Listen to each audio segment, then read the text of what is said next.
रुक रुक रुक। अरे अरे रे क्या करते रे? हटबा कि ना बानर नियर मुंह लेके आइल बड़ो लड़े खातिर। हम बानर कितने बानर रे?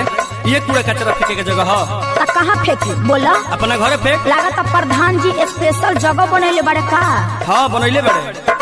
ढेर बोलबे तो थुरब तो के ईटा बस से खान रे। क्या कहले है? तने फिर से कह तो।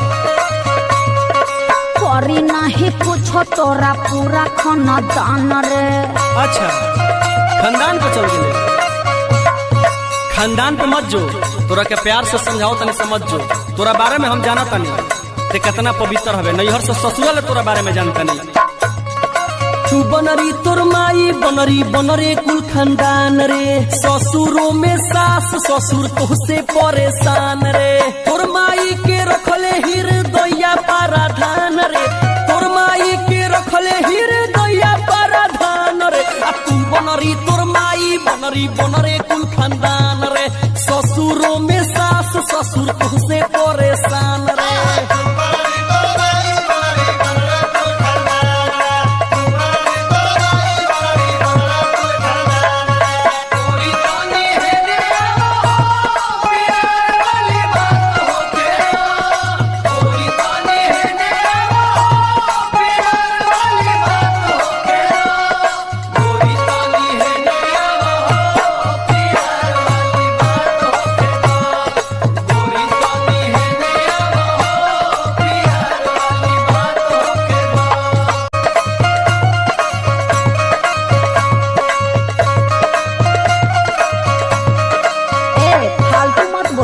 फालतू?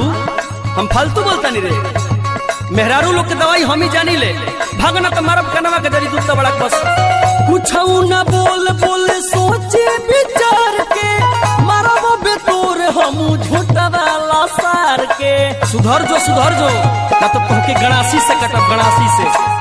कूड़ा अपना घरे फेंक। सच कहतानी बोला मुहावा संहार के। नहीं तो मानव आजी जतिया उतार के।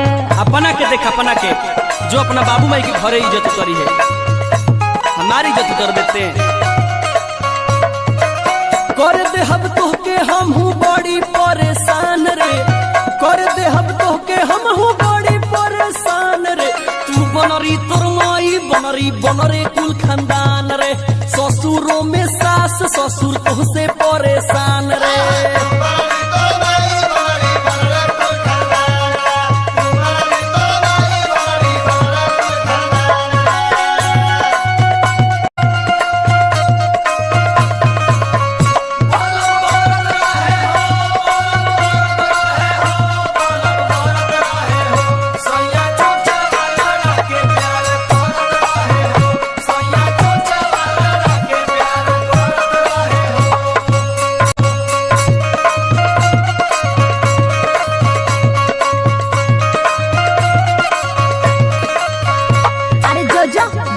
बेशरम कही का जो भाग का है?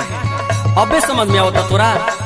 कबे से तोरा के प्यार से समझावता नहीं। जो जकरा से कहे के बा कह दिए। अनु से रिंकू तिवारी से कह दिए। हमरो नाम दीपक तिवारी है। आओ से ना होके तो सोनू अंकु आननी से जो कह दिए। अपने तो घूमता रे पेन्हिए के साया। रोज घरे आवे तोरा लोग नया नया।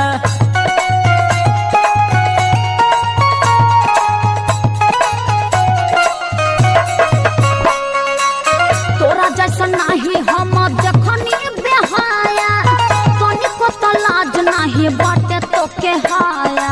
अब बहुत ज्यादा बोलत रे मुझाव सा कहे। अरे अरे गलिया पका के निशान रे कैसे कटवैली से इहो बता देही। दीपक राय से कटवैले रे। गलिया पे कैसन तोर हौवे निशान रे। गलिया पे कैसन तोर हौवे निशान रे। तू बनरी तोर माई बनरी बनरे कुल खानदान रे। ससुरों में सास ससुर तुझसे परेशान रे।